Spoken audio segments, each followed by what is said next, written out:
तो जीएसटी के बाद अब कस्टम के पुराने लंबित मामलों के निपटारे के लिए आगामी बजट में एमनेस्टी स्कीम के ऐलान की मांग हो रही है। एक्सपोर्ट इंपोर्ट से जुड़े जानकार और टैक्स एक्सपर्ट ने वित्त मंत्री से कस्टम कानून के तहत नियमों में बदलाव की सिफारिश भी की है। देखिए स्पेशल रिपोर्ट। एक्साइज और सर्विस टैक्स के पुराने और लंबित मामलों को सुलझाने के लिए जिस तरह से सरकार सबका विश्वास स्कीम लेकर आई थी, उसी की तर्ज पर अब कस्टम के पुराने मामलों के निपटारे के लिए बजट में एमनेस्टी स्कीम लाने की मांग तेज हो गई है। कस्टम के इस वक्त 70,000 से ज्यादा मामले अलग अलग कोर्ट में पेंडिंग है।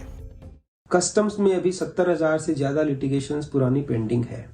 जैसे भारत सरकार ने एक्साइज और सर्विस टैक्स में पुराने विवादों को हटाने के लिए सबका विश्वास स्कीम का अनाउंसमेंट किया था जीएसटी आने के बाद।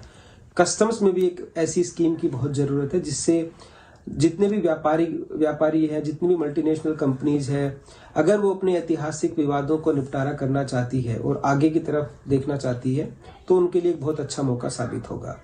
बजट को लेकर वित्त मंत्री से एमनेस्टी स्कीम के अलावा ऑथराइज्ड इकोनॉमिक ऑपरेटर्स यानी एईओ स्कीम के तहत time bound certification, deemed certification, notice के जवाब और विवादित मामलों की सुनवाई की प्रक्रिया ऑनलाइन करने की भी मांग की गई है।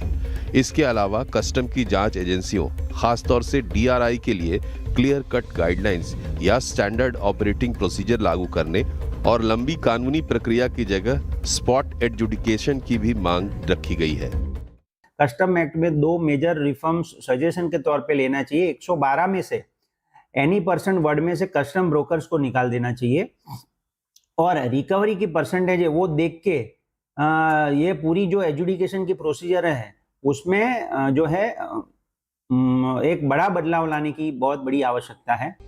गौरतलब है कि पिछले महीने वित्त मंत्री निर्मला सीतारमण ने भी कहा था कि जीएसटी के बाद अब कस्टम एक्ट को सरल बनाना सरकार का अगला एजेंडा है।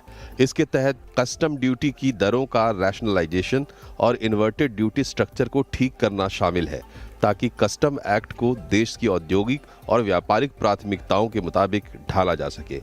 आलोक प्रियदर्शी, दिल्ली।